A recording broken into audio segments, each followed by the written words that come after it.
Why is it important for students to have a research plan before they start looking for internships? I think it's really important to have focus. It's important to know what are you interested in, what gives you energy. I think with those two things, you can't really go wrong. Start exploring what's out there. I think the other thing that's important is when you've figured out what you are interested in and what gives you energy, you want to look at your network and see if anybody that you know or are connected with already works in that space.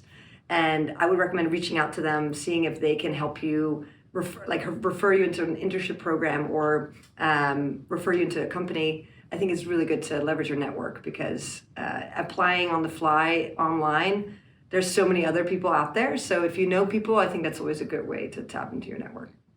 And key characteristics or skills you look for in candidates specifically? I definitely think communication obviously is a big one.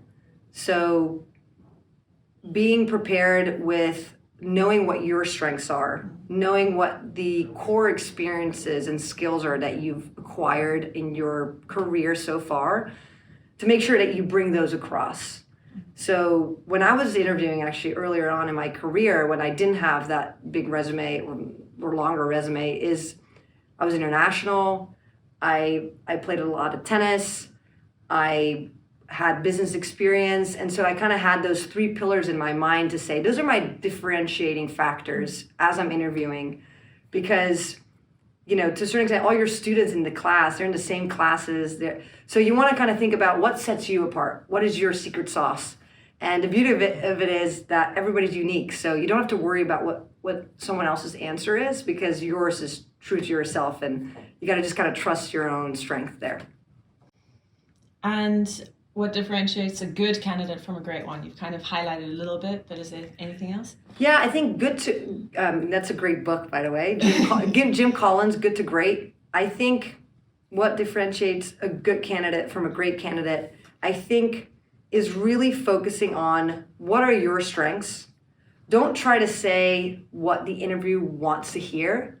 Say what specifically sets you apart. What are specific things that you have done or skills that you have acquired or experiences that you have had that you think are relevant for the role or internship that you're applying to. And don't be afraid to also show your excitement or passion for the internship or the role that you're applying for. I think interviewers always really appreciate that. When I interview talent, I actually really appreciate it when people are very excited about the company. So I think it goes almost without saying that if you're interviewing with a company, make sure you research that company. What does that company do? Maybe there was a recent announcement. Make sure that you can show that you have taken that extra step to really learn more about the company. And I think also at the end, you can always ask follow-up questions. I think just showing that you're interested, you're passionate, I think you can't really go wrong then.